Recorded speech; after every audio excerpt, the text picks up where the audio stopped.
ఇటీవల పార్లమెంట్లో అమిత్ షా గారు, కేంద్ర మినిస్టర్ అమిత్ షా గారు కామెంటు పెద్ద చర్చనీయమైంది. ఎందుకంటే ఇవాళ అత్యంత జనాభా, దాదాపు దేశ ప్రజలందరూ కూడా ఎక్కువ అభిమానించే వ్యక్తి అంబేద్కర్. అంబేద్కర్ లాంటి వ్యక్తిని, రాజ్యాంగ నిర్మాతని కామెంట్ చేసేటప్పుడు జాగ్రత్తగా కామెంట్ చేయాలి. మొదటి నుంచి బీజేపీ అంబేద్కర్కి వ్యతిరేకమైన ఒక ప్రచారం ఉన్నమాట వాస్తవం. ఎందుకంటే మనుధర్మాన్ని పాటిస్తూ ఉంటుంది కాబట్టి అంబేద్కర్కి వ్యతిరేకము అనే జనరల్గా ఉంది.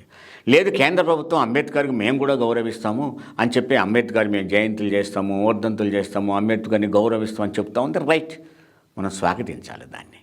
కానీ ఆ రోజు అమిత్ షా చెప్పింది ఏంటి? ఎవరు మాట్లాడినా, ఎప్పుడు మాట్లాడినా, ఎలా మాట్లాడినా అంబేద్కర్ని కోట్ చేసుకుంటారు. రాజ్యాంగం గురించి మాట్లాడటం అంటేనే అంబేద్కర్ని కోట్ చేయడం అని, రాజ్యాంగాన్ని పట్టుకోవడం అంటేనే అంబేద్కర్ని కూడా మనం మైండ్లో స్ఫురించుకున్నామని అర్థం. దాన్ని అలాంటి చోట అతని కామెంట్ ఏంటి? అంబేద్కర్ అంబేద్కర్ అంబేద్కర్ అని అన్నిసార్లు అనేది బదులు అంబేద్కర్కి బదులు కనుక దేవుణ్ణి అన్నిసార్లు అంటే మంచిగా నువ్వు స్వర్గానికి పోతావు అని.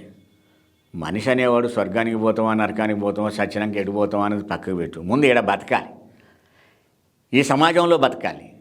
ఈ సమాజంలో ఆయన ఇండిపెండెన్స్గా తన అభిప్రాయాలతో బతకాలి.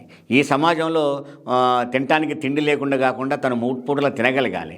ఈ సమాజంలో తన పిల్లల్ని చదివించుకోగలగాలి. ఈ సమాజంలో తను ఉండగలగాలి. అలాంటి సమాజాన్ని ఆయన కోరుకోగలగాలి.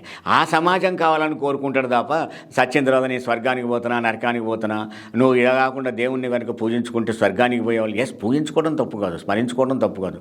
దేవుణ్ణి స్మరించినప్పుడు దేవుని స్మరించుకుంటాడు, అంబేద్కర్ని పొలిటికల్గా చూసినప్పుడు ఆయన కూడా స్మరించుకుంటారు.